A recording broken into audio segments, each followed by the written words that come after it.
What is going on, guys? It is Wrestlelamia here, back with some more news. Join us now as we look at the wildest news stories and rumors you need to know, including Triple H has been blamed for NXT's failure, Triple H losing power, Keith Lee reveals he almost died, a WWE Diva announces her wrestling career is over, pro wrestling legend Dominic DeNucci passes away, and much more.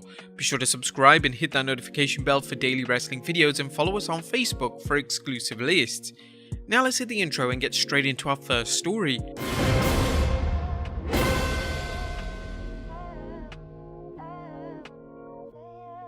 Now, our first story looks at Triple H blamed for NXT's failure.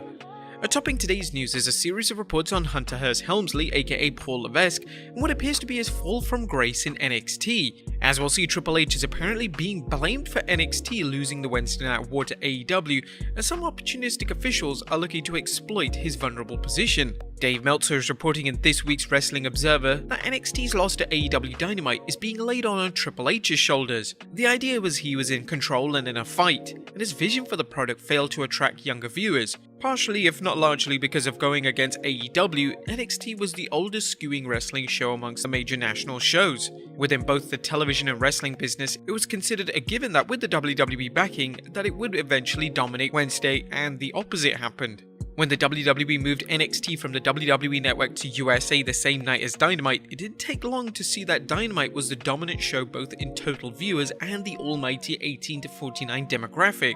At one point, the Black and Gold brand seemed to have a red-hot storyline when NXT invaded SmackDown on Raw. However, they failed to follow up on the storyline. It's doubtful Triple H had much say in the storyline, so the case can be made the WWE ruined a huge opportunity to catch up with AEW. A rumor has it that NXT's troubles are being used as an excuse to push Triple H out of power.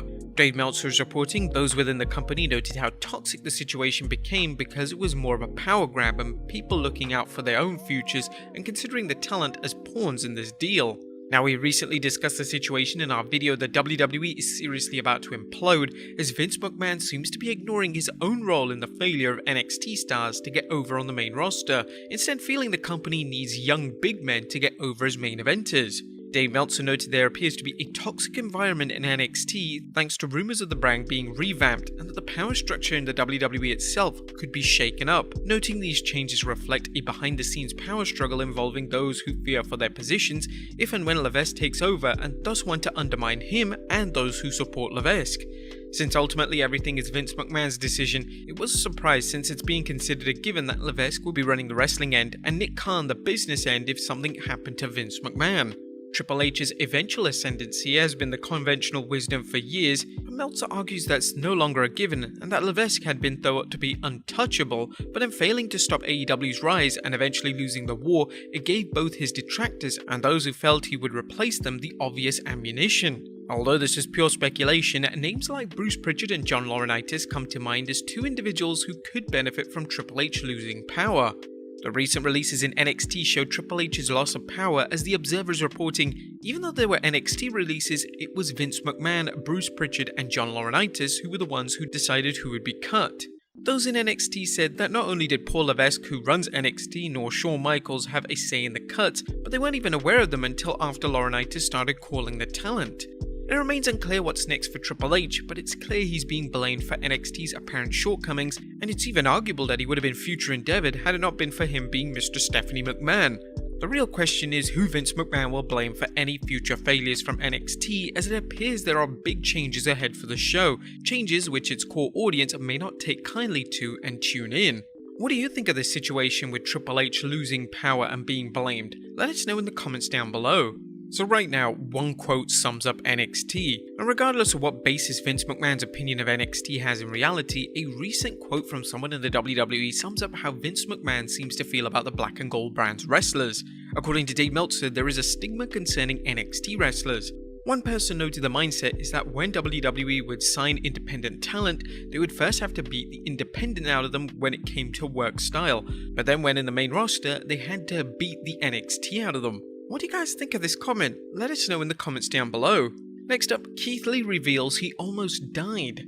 Keith Lee has finally revealed why he was off television since before the 2021 Elimination Chamber until recently. After months of speculation, Lee posted a video on his YouTube channel disclosing his brush with death and now he's finally cleared to compete. According to the Limitless One, doctors detected an abnormality in Lee's blood when he returned from time off after being infected with COVID. He mentioned some people may have experienced this thing where there's an inflammation in the heart or in the lungs.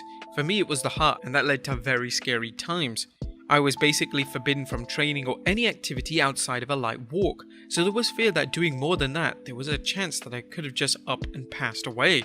Things began to look bleak for Lee as he underwent a battery of tests to see what was affecting him. It took up until the company sent me to Pittsburgh to get looked at, and it was to the point where I was about to have to undergo genetic testing and all sorts of things, because it was thought that there was a potential chance I could have a heart disease of sorts. Lee's size added to the difficulties diagnosing him as he was almost too big to fit in the MRI machine. Lee fought on and eventually, even though it took a long time and we waited that amount of time for that to allow the inflammation in my heart to eventually go down to normal, so even though the first MRI was bad and the second one was worse, over time things got better here and there, and eventually after that visit I was cleared to try and get back into some sort of shape. That's where the real struggle is. It's believed Lee's previous COVID infection may have caused his heart ailment. Lee also told his fans that he gave his fiancée Mia Yim COVID-19 and not vice versa as rumoured. Lee thanked his fiancée for nursing him back to health and said that she had to miss competing in the Royal Rumble because of this. What an incredible sacrifice from Mia Yim, and it's great to see that Lee is currently doing well health-wise. Getting in that sort of situation with a heart is extremely scary. Next up, Roman Reigns' request before returning in 2020. Now, new information is coming out on Roman Reigns' return to the WWE at 2020 SummerSlam as the current Universal Champion spoke with Sports Illustrated Media podcast about the two requests he made before returning, that he worked with Michael Hayes and Paul Heyman. Reigns talked up his history with Haynes, saying that he wanted to work with Michael Haynes because that's his guy. He's been with him from the Shield days and even before that with my family and a lot of people around me in relations and in close contact with my family, even before my time as a performer back when I was just a kid. So they have a great history with my family and they've taken to me like family, like blood, and those two guys are critically in my process, Michael Hayes and Paul Heyman. Next up, a pro wrestling legend passes away. There's a sad news to report as Dominic DeNucci has passed away. The Cauliflower Alley Club tweeted, "We've received the sad news that wrestling legend Dominic DeNucci has passed away at the age of 89. Known not only for his wrestling, but for training Mick Foley, Shane Douglas and others, we send our sincerest condolences to his family, friends, and many fans over the world." DeNucci was a top competitor during the late 50s through the 80s, including campaigns in Japan, Australia, Canada, and the WWF. He would hold the Intercontinental Tag Team Championship once and the World Tag Team Championship. He was 89, and we extend our condolences to Mr. DeNucci's friends and family during this time.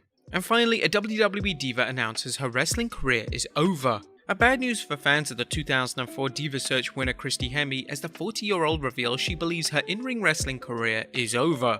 According to a report from Ringside News' Felix Upton, she was asked at a virtual autograph signing whether she'd ever wrestle. She answered, "No, I will not wrestle again. I would not wrestle if I didn't have a bad neck, because I just have a fiery fight to do it, but the neck has stopped me." Now, Hemme worked in the WWE before heading to Impact Wrestling and the indie circuit. Did you guys miss her in the ring? Let us know in the comments down below, and I'll see you next time with some more wrestling content.